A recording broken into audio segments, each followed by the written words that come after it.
Olá, tudo bem? Eu sou o professor Wilson e na videoaula de hoje eu quero tratar com vocês um tema bem interessante. Esse tema está fundamentado em uma pergunta: como tudo surgiu? Vamos lá refletir sobre essa problemática?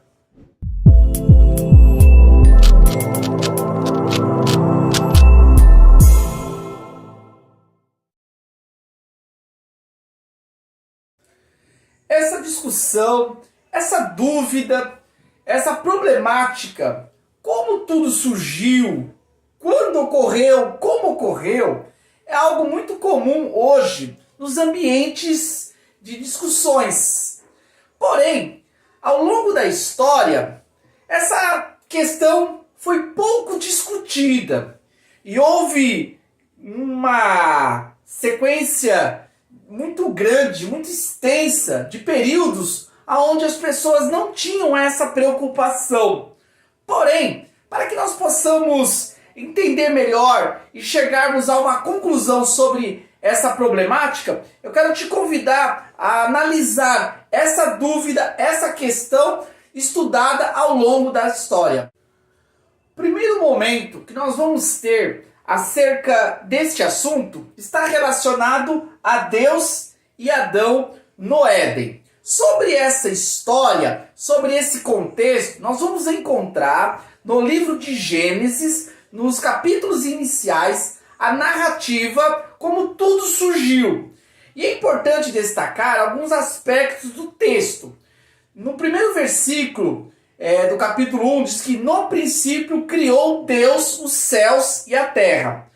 Quando nós temos a palavra princípio, nós temos que entender que o princípio está relacionado ao tempo. Então, Deus, que não está preso ao tempo, que é atemporal, em um determinado momento ele cria o tempo. Esse tempo, princípio, é um tempo nosso, um tempo que faz parte da vivência daquilo que foi criado. E nesse princípio, nesse momento, Deus cria os céus e posteriormente a terra. É importante nós destacarmos essa questão do texto de Gênesis, que quando diz que no princípio foi criado os céus e a terra, isso desclassifica ou tira qualquer ideia equivocada de que a Terra, o universo sempre existiu, como se fossem matérias eternas. Isto é equivocado, é contrário à narrativa do texto de Gênesis. O texto de Gênesis é um documento extremamente importante, que nos traz muitos aspectos importantes da criação. Fala como se desenvolveu as principais partes da criação, os céus, a terra e alguns elementos que fazem parte da composição do mundo que nós temos hoje. Porém, um ponto central nessa criação está relacionado à criação do homem, o homem fazendo parte desta obra divina. No texto de Gênesis, no capítulo 2, versículo 15, nós temos um mandato cultural. Lá o texto diz que Deus deixou o homem para cultivar e guardar a terra.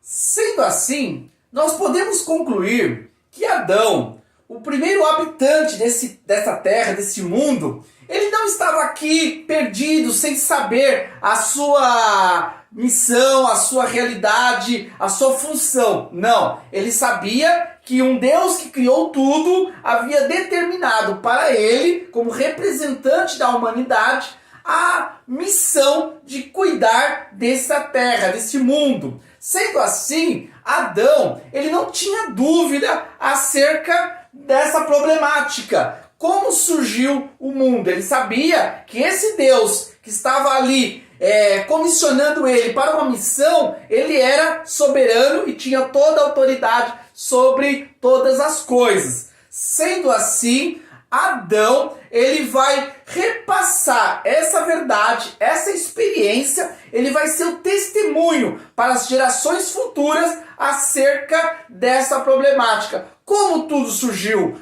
Tudo surgiu de um Deus que criou os céus e a terra. O Um segundo momento que nós vamos ter, importante para entendermos essa problemática, está relacionado aos primeiros povos e à criação. Os primeiros povos foram as comunidades, as sociedades que foram formadas a partir do primeiro casal. Essas comunidades se espalharam ali pelo território e, através das suas práticas, das suas vivências, eles tentavam, de alguma forma, se relacionar com Deus. Vale lembrar que, nesse momento, o homem, em Adão, já havia desobedecido a ordem divina, a autoridade divina, e com isso havia trazido para si uma natureza condenada, uma natureza pecaminosa. E essa natureza pecaminosa fez com que eles perdessem a real consciência da identidade de Deus. Por isso, os primeiros povos que se espalhavam, eles sabiam da existência de um Deus que havia criado os céus e a terra. Mas agora eles já não tinham mais um relacionamento com esse Deus e não compreendiam mais claramente como realmente Deus havia criado e qual era a sua função, a sua missão nesse contexto de mundo. Podemos concluir que nesse segundo momento nós vamos ter vários povos que vão criar para si os seus próprios deuses, a sua própria divindade, e vão relacionar essas divindades como sendo os responsáveis pela criação do universo. Nós podemos aí destacar povos antigos como os sumérios, os babilônicos, os próprios egípcios, que tinham em sua cultura, em sua história, a ideia de seus deuses que haviam criado o universo. Chegamos ao terceiro momento. No terceiro momento, nós podemos destacar a criação e Abraão. Sim, esse personagem importante que nós vamos encontrar ali a partir do capítulo 12 do livro de Gênesis. Abraão, ele fazia parte também dos povos antigos, que reconheciam que as divindades haviam criado o universo, o mundo, porém ele não compreendia plenamente quem era esse Deus. A partir dessa sua ignorância, Deus verdadeiro se apresenta a ele, mostrando a ele que ele era o verdadeiro Deus e que, através de um chamado que Deus faz para esse homem agora ele é responsável para conduzir, para formar o povo de Deus na terra, o verdadeiro povo que vai reconhecer a verdade acerca do Deus que criou os céus e a terra e a sua missão aqui nesse mundo. Com Abraão, nós vamos ter o povo de Deus, o povo que tem a sua historicidade relatado no Antigo Testamento. Esse povo foi o povo reconhecido como o povo de Deus, que tinha uma missão nesse mundo de propagar a verdade do Deus único e o Deus verdadeiro, o Deus que criou os céus e a terra. No quarto momento, nós vamos ter aqui também algo muito importante que de alguma forma contribuiu para a discussão dessa problemática. Como tudo surgiu? Nós vamos ter agora a filosofia e o cosmos. Os filósofos tentando explicar racionalmente como o mundo surgiu. Vale lembrar que os gregos que trouxeram a filosofia, essa ferramenta utilizada no mundo ocidental, eles tinham como cultura o pensamento mítico, a crença nos mitos. Eles acreditavam que os deuses gregos haviam criado o mundo. Esse era um pensamento muito forte dentro da cultura grega. Diante disso, os pré-socráticos, conhecidos como os primeiros filósofos, eles vão problematizar isso e eles vão começar a usar através da razão, buscando nos elementos naturais, nos fenômenos naturais, a explicação para a origem de tudo isso que nós conhecemos no universo. Podemos destacar Tales de Mileto, que ao observar ali no Egito, o rio Nilo, e perceber como a água era importante para dar vida naquele mundo antigo, ele vai definir e vai concluir que tudo veio da água. E de Tales de Mileto nós vamos ter um pensamento racional de que a origem de tudo veio a partir do elemento água. Já Pitágoras, apaixonado pela matemática, influenciado ali com a sua vivência no Egito, onde a matemática era muito utilizada para a construção das pirâmides, Pitágoras vai perceber que tudo o que existe, ele possui medidas, possui números. Sendo assim, ele vai concluir que os números deram origem ao universo, ao mundo que nós temos hoje.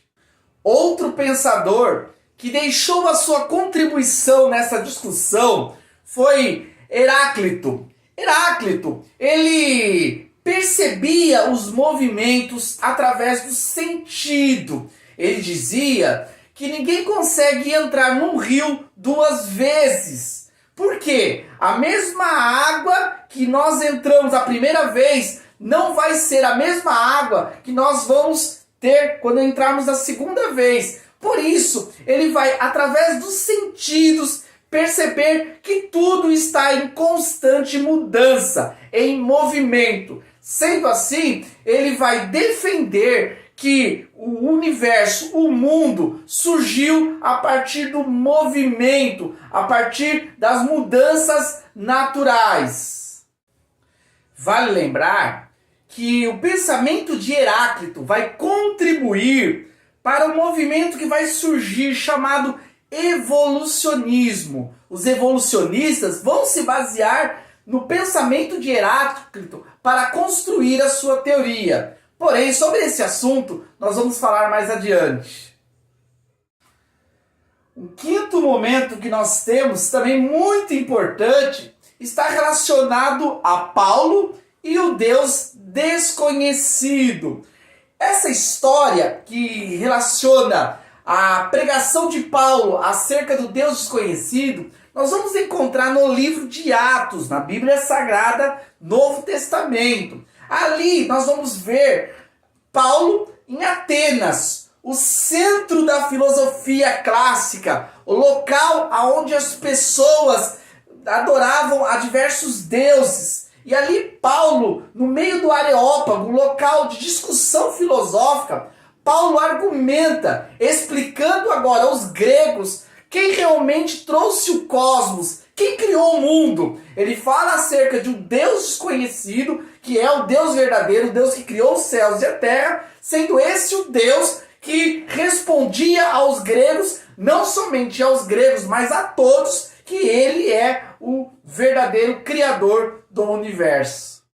Apesar de muitos gregos não terem entendido o que Paulo dizia, e outros também não concordaram, mas Paulo vai utilizar de uma lógica e de argumentos que comprovam realmente que só existe um Deus verdadeiro, não um Deus da mitologia, não um Deus da invenção humana, nem o Deus das religiões, mas o Deus verdadeiro, revelado nas Escrituras, revelado no Evangelho, sendo ele o Deus que criou os céus e a terra.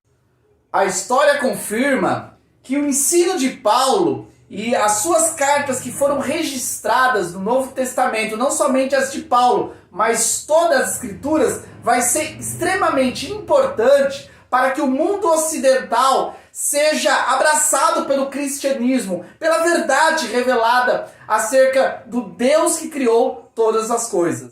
Chegamos ao sexto momento. Já estamos agora na modernidade, século XIX. E nós vamos ter agora Darwin e o evolucionismo. Vale lembrar que nesse período, o contexto de mundo já é um contexto totalmente diferente, influenciado por várias correntes contrárias ao pensamento de Deus, como a renascença, que vai resgatar valores humanos, anulando a realidade de Deus, assim também como o humanismo, que é um movimento puramente humano que destoa da realidade de Deus, e também o iluminismo, que é uma busca através da razão, descaracterizando a intervenção de Deus sobre a vida humana. Esses três movimentos vão contribuir para que tenhamos um mundo totalmente indiferente a Deus. Sendo assim, eles vão procurar, através da ciência, através da capacidade humana, uma explicação, uma origem de tudo, sem que tenha que relacionar a intervenção divina. A teoria que Darwin criou, conhecida como o evolucionismo, defendia que as espécies que conseguem vencer uma seleção natural, sobrevivem no seu contexto, elas vão aperfeiçoando. E esse processo contínuo, chamamos de processo evolutivo, é que deu origem a tudo isso que nós temos hoje no universo. Vale lembrar que a teoria de Darwin não é unânime e também não é afirmativa, 100% comprovada como sendo a resposta da ciência para a origem do universo. Não, a teoria de Darwin é uma de várias teorias, de várias tentativas dos cientistas de tentar provar a existência de tudo isso sem colocar a intervenção de Deus como uma realidade. Chegamos agora ao final da nossa viagem. É o sétimo e último momento, caracterizado com Gênesis e a criação.